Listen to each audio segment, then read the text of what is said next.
పేపర్లోను అక్కడ ఇక్కడ యూట్యూబ్లోను, ఏమండి మాకు చీరలు ఇస్తామని తీసుకెళ్లారు, చీరలు ఎగ్గొట్టారండి ఒక ఆమె. మాకు డబ్బులు ఇస్తామన్నారు, డబ్బులు ఎగ్గొట్టారండి ఒక ఆమె. అంటే చీరలకి డబ్బులు ఇచ్చి చీరలు ఇచ్చి మహానాడుకు తీసుకువెళ్లవలసినటువంటి పరిస్థితి 2 సంవత్సరాల తర్వాత మీకు కలిగింది అంటే ఎంతగా మీ పార్టీ రేటింగ్ పడిపోతుందో అర్థం చేసుకోండి.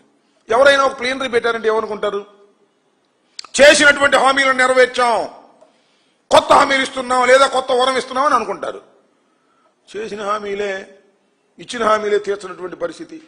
నిరుద్యోగ భృతి సంగతి లేదు, మహిళలకు ఇచ్చే డబ్బులు లేవు, సూపర్ 6లో సగం లేవు. మళ్ళీ అదేమంటే పాపం వచ్చినటువంటి వీళ్ళెవరు, ఈ వక్తలందరూ కూడా పాపం చంద్రబాబు నాయుడు గారిని పొగుడుతున్నారు. పావల 75 పైసలు నారా లోకేష్ను పొగుడుతున్నారు. మామూలు పొగడ్తలు కాదు, అసలు పొంతం లేని పొగడ్తలన్నీ పొగిడి వీరుడు సూర్యుడు అద్భుతం అమోఘం అని పొగుడుతా ఉన్నారు. సిగ్గుండాలి, నాకు అర్థం కాలే. చంద్రబాబు నాయుడు పొగిడారంటే అది వేరే విషయం, లోకేష్ను కూడా పొగిడేటువంటి పరిస్థితి ఏదో ఒక విధంగా ఆయన దృష్టిలో పడాలని, లేకపోతే కంపడరని పొగిడే కార్యక్రమం చేస్తున్నారు, అదే కనపడరని. ఈ విధంగా లేనిపోని పొగడ్తలు పొగుడుతున్నారు నారా లోకేష్ గారిని. అసలు నారా లోకేష్ గారిని అడుగుతా ఉన్నాయా, నారా లోకేష్ గారు మీరు విద్యాశాఖ మంత్రి కదా, డిఎస్సి మెగా డిఎస్సి ఇవాళనే విద్యార్థి విభాగం వైఎస్ఆర్ కాంగ్రెస్ పార్టీకి సంబంధించి రాష్ట్ర వ్యాప్తంగా నిరసన ప్రదర్శన చేయడం జరిగింది. ఇవాళ మెగా డిఎస్సీలు ఎంత మోసం చేశారయ్యా, ఎంత దుర్మార్గం చేశారయ్యా. స్పోర్ట్స్ కోటా అని చెప్పేసి 3% అని చెప్పేసి 420 మందికి మీరు సర్టిఫికేట్లు ఇచ్చారు, వాళ్ళందరికీ ఉద్యోగాలు ఇచ్చారు. సర్టిఫికేట్ ఒక్కోటి 10 లక్షలు 15 లక్షలకు అమ్ముకున్నారే లోకేష్ గారు, లవకేష్ గారు అమ్ముకుని వసూలు చేసుకున్నారే. ఇంతకన్నా దౌర్భాగ్యం ఏమైనా కావాలా?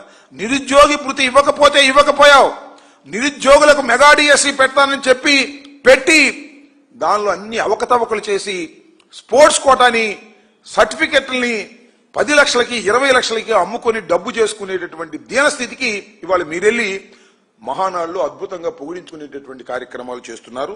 ఇది చాలా దుర్మార్గమైనటువంటి రాజకీయాలు ఇవాళ మీరు చేస్తున్నారనే విషయాన్ని మీరు గమనించలేకపోతున్నారు. డబ్బా కొట్టేవాళ్ళు కొడతా ఉన్నారు.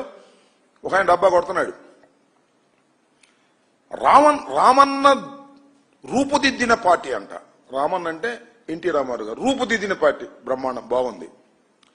చంద్రన్న తీర్చిదిద్దిన పార్టీ, చంద్రన్న గారు చంద్రబాబు నాయుడు తీర్చిదిద్దాడు, అధికారంలోకి తీసుకొచ్చాడు, అనేక అన్యాయాలు అక్రమాలు చేశాడు, వెన్నుపోటు పొడిచాడు, పార్టీని ఆక్రమించుకున్నాడు. చంద్రబాబు నాయుడు గారు ఎన్టీ రామారావు గారు వారసులందరినీ తొక్కి పారేసి తీర్చిదిద్దాడు. ఇప్పుడంటే ఆయన తెలంగాణ నుంచి వచ్చాడు, ఇక్కడ ఆయన కూడా కాదు. ఈయన తుది మెరుగులు దిద్దుతున్నా అంటే ఎవరు? లోకేష్. తుది మెరుగులు దిద్దుతున్నాడు, తుది మెరుగులు కాదు, తుద ముట్టించడానికి సిద్ధంగా ఉన్నాడు. మళ్ళీ 3 సంవత్సరాల తర్వాత తెలిసింది, ఇప్పుడు తెలియదు మీకు.